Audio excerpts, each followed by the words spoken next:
राज्याभिषेक हुआ था, साथ ही जो यहाँ पर आज इवेंट हो रहा है वो कितना खास कितना स्पेशल है सारे महाराष्ट्र पूरे महाराष्ट्र के लिए।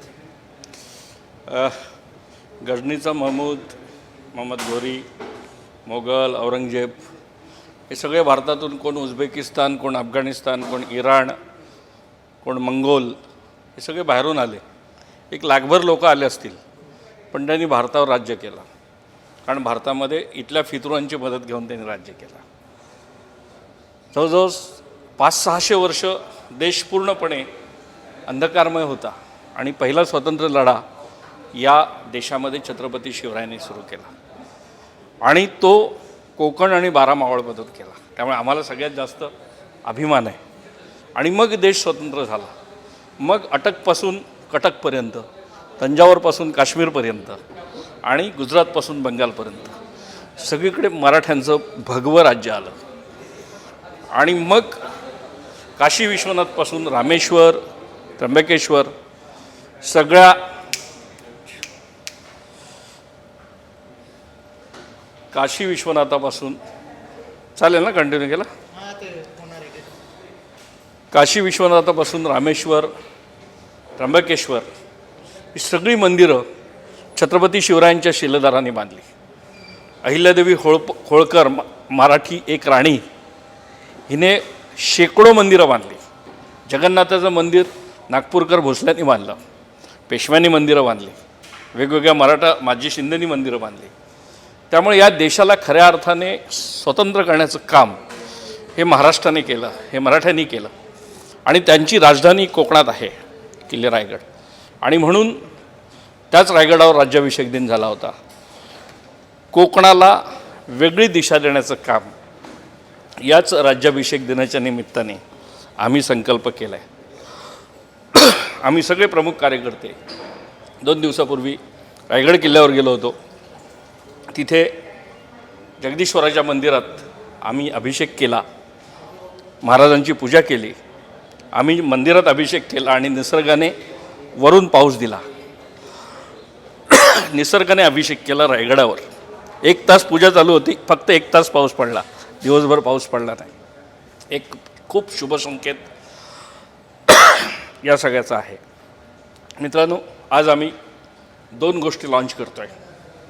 महाराष्ट्रामध्ये आज जर आपण वर्तमानपत्र वाचली तर कोण कोणाला काय म्हटले, कोणी कोणाला शिव्या घातल्या, तू कसा वाईट आहेस, मी कसा चांगला हे कोणच सांगत नाही. आणि जो महाराष्ट्र जो पूर्ण भारतावर राज्य करत होता, जो महाराष्ट्र छत्रपती शिवरायांचा आहे, या महाराष्ट्रामधली आजची जी परिस्थिती आहे ही जर बदलायची असेल तर सर्व मराठी तरुणांनी एकत्र आलं पाहिजे. आणि मराठी तरुणांनी एकत्र येऊन आपला महाराष्ट्र जर 5 कोटीचा कोरियन भाषेत महासत्ता आहे, जर 8 कोटीचा जर्मन भाषेत महासत्ता आहे, तर आपल्याला इंग्रजी आणि हिंदीची आवश्यकता नाही. मराठी भाषेत जी राज्यकर्त्यांची भाषा आहे, जी छत्रपती शिवरायांची भाषा आहे, या मराठी भाषेच्या जोरावर आपला महाराष्ट्र हा जगामधली महासत्ता कसा होईल असं स्वप्न पाहणारा हा संकल्प आहे. आणि याची सुरुवात आम्ही कोकणातून करतो. गेली 25 वर्ष मी कोकणात काम करतो आहे. कोकणात काम करताना उर्वरित महाराष्ट्रात सुद्धा हे काम व्हावं. आणि समृद्ध महाराष्ट्र संघटना जिचे प्रेरणास्थान छत्रपती शिवाजी महाराज असतील. आज या देशाला शिवविचार आणि शिवसंस्कार हवा. स्वराज्य महाराजांनी दिलं, पण सुराज्य आहे का? सुराज्य देण्याचं काम सुद्धा महाराष्ट्रच करेल. आणि त्याकरता महाराष्ट्रातल्या सामाजिक कार्यकर्त्यांना, कर्तृत्ववान तरुणांना सगळ्यांना एकत्र आलं पाहिजे. आणि याकरता समृद्ध महाराष्ट्र संघटना आपण स्थापन करतो आहे. आणि राजकारणातून पैसे कमवणे, भ्रष्टाचारातून पैसे कमवणे यापेक्षा मराठी तरुणांनी उद्योगातून पैसे कमवले पाहिजे. महाराजांनी आणि मग संभाजी महाराजांनी, संताजी, धनाजी, बाजीराव पेशवा यांनी तलवारीच्या जीवावरती देश जिंकला. आज तलवारीची गरज नाही. आज तराजूच्या जीवावर, व्यवसायाच्या जीवावरती आपल्याला देश जिंकला पाहिजे.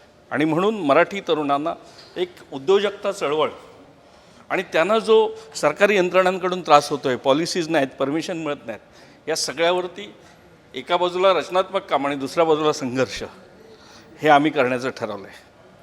आणि आज आम्ही प्रमुख कार्यकर्ते निर्णय घेतो आहे, जर आमचा कोकणातला हायवे बनायला 16 वर्ष लागत असतील, जर आमच्या पर्यटनासाठी एकही योजना नसेल, जर त्या ठिकाणी कोकणातल्या पर्यटन स्थळांवरती साधं एक टॉयलेट बांधलं जात नसेल, आज 35% कोकणाचं उत्पन्न आहे, पण कोकणातल्या टुरिझमसाठी निधी नाही, कोकणातल्या फिशरीजसाठी निधी नाही, कोकणातल्या आंबेवाल्यांसाठी निधी, ही परिस्थिती बदलायला हवी. आणि म्हणून आम्ही हा कोकणातल्या जनतेला निर्णय घ्यायला सांगतो आहे की खूप झालं, 75 वर्ष झाली, लग्न, बारशी, पूजा, पाकाड्या, साकव, कोकण डेव्हलप नाही झालं, कोकणातली गावं रिकामी झाली. आणि म्हणून कोकण जर डेव्हलप व्हायचं असेल तर आंबेवाल्यांकडे लक्ष दिलं पाहिजे, पर्यटनकडे लक्ष दिलं पाहिजे, मच्छीमारांकडे लक्ष दिलं पाहिजे. आणि त्याकडे लक्ष द्यायला कोणालाच वेळ नाही. आणि म्हणून आम्ही कोकणातल्या जनतेला आवाहन करतो आहे की विधानसभेमध्ये एक शेतकऱ्यांचा आमदार पाहिजे, एक मच्छीमारांचा आमदार पाहिजे आणि एक पर्यटनवाल्यांचा आमदार पाहिजे. आमचे विषय तिथे मांडणारे प्रतिनिधी आणि अशा स्वरूपाचे प्रतिनिधी तिथे निवडून येतील, याकरतासुद्धा आम्ही एक चळवळ सुरू करत आहोत. आणि केवळ रडत बसणे, आम्हाला रडणारा महाराष्ट्र नको आहे, आम्हाला लढणारा महाराष्ट्र हवा आहे, आम्हाला रडणारा कोकण नको आहे. आणि त्यामुळे आपण आज एक राजकीय निर्णयसुद्धा घेणार आहोत. केवळ आम्ही NGO आहोत म्हणून आम्ही संस्था आम्ही करणारच आहोत. आम्ही बांबू लागवड, मसाला शेती, कोळंबी शेती, टुरिझम, कृषी पर्यटन या सगळ्या गोष्टी करतो आहे. पण आम्हाला सरकारची मदत मिळायला पाहिजे, आम्हाला कोणी अडचणी निर्माण करता कामा नये. शासकीय अधिकाऱ्यांनी यापुढे कोकणातल्या तरुणांना कुठेच अडवता कामा नये, यासाठी एक मजबूत आवाज आम्ही कोकणात निर्माण करायचं ठरवलं आहे. आणि त्याची सुरुवातसुद्धा आम्ही आज करतो आहे. Thank you sir, thank you so much. सगळं आलं.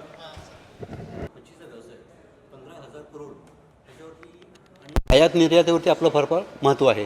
15,000 करोड आणि जवळजवळ 8 लाख मॅट्रिक टन एवढं मोठ्या प्रमाणात मत्स्य उत्पादन होत असताना आपल्याकडे जे काय पायाभूत सुविधा आहेत त्यांचा भरपूर अभाव आहे. पोटेशन कोकणासाठी फार महत्त्वाचं आहे आणि मोठं पण आहे. अजूनही आपल्याकडल्या किनारपट्टीतील लोक प्रोसेसिंग आणि इतर गोष्टींकडे वळलेले नाही आहेत. जर प्रोसेसिंग आणि इतर गोष्टींकडे जर आपण वळलो तर जो काय हा 15,000 करोडचा बिझनेस आहे हा जवळजवळ 40 ते 45,000 करोडपर्यंत जाऊ शकतो. तर त्यासाठी जर मच्छीमारांना किंवा क्लबच्या माध्यमातून उद्योजकांना वेगवेगळ्या व्यावसायिक संधी मिळाल्या तर साहजिकच त्या संधीचं सोनं करून हे पूर्ण करतील. मत्स्यसंपदा, प्रधानमंत्री मत्स्यसंपदा योजना अतिशय माननीय मोदी साहेबांची आहे, पण ती योजना महाराष्ट्रासाठी किती लाभदायी आहे ह्याचा विचार करावा. त्याच्यामध्ये अनेक त्रुटी आहेत, त्या त्रुटींचा विचार करणे गरजेचं आहे. मच्छीमारांना छोटे छोटे जे काही प्रॉब्लेम्स आहेत ते जर सॉल्व्ह झाले तर साहजिकच हे उत्पन्न आपल्याला वाढवता येईल. धन्यवाद. पूरे महाराष्ट्र के लिए नहीं, पूरे देश के लिए Yes. क्या कहना चाहेंगे? सबसे पहले हमारी ऑडियंस को बताइए कि कितना स्पेशल दिन है आज का और आप जो काम कर रहे हैं उसके बारे में बताइए. यस सबसे पहले मैं धन्यवाद देना चाहूँगा कोकण भूमि प्रतिष्ठान को कि उन्होंने एक ऐसे सोच रखी है कि कोकण क्लब अलग अलग सब्जेक्ट में they are going to start, and one of the important club would be for water, and in that we are focusing mostly on the rivers, क्योंकि we have more than 25 rivers in this region which are western flowing rivers.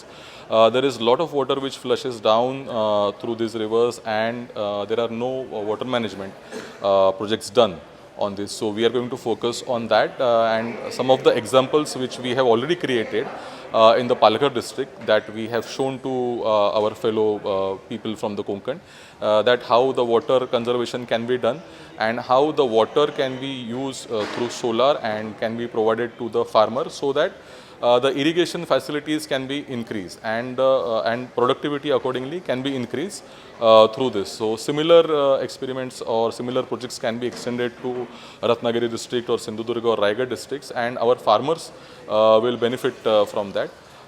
As beginning, we will be doing water budgeting of each of the Gram Panchayat area in this region, so that it can be visible to the villagers as well as to the district administration as well as to the politicians, that how much water as a resource which we are getting in this region, and what can be done to use this resource.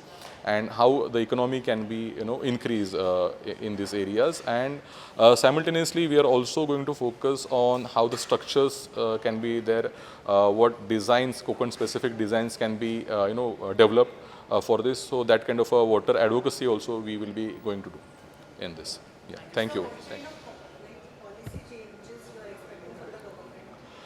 Definitely the first policy change that we are looking at, that the structures or the check dams which are constructed in this region are designed in some other area, so that is not fitting and that is not serving the purpose. Therefore we have developed the gated check dams, and also simultaneously the stream water management structures which we have also developed, and that can be easily used through MREGS or NREGS scheme, and it can be beneficial to the farmers or to addressing the water scarcity of this region. So we are going to focus firstly on the structures and how we can do the water management of streams through this Konkan Bhumi project. Yeah. Thank you. Thank you. Thank you.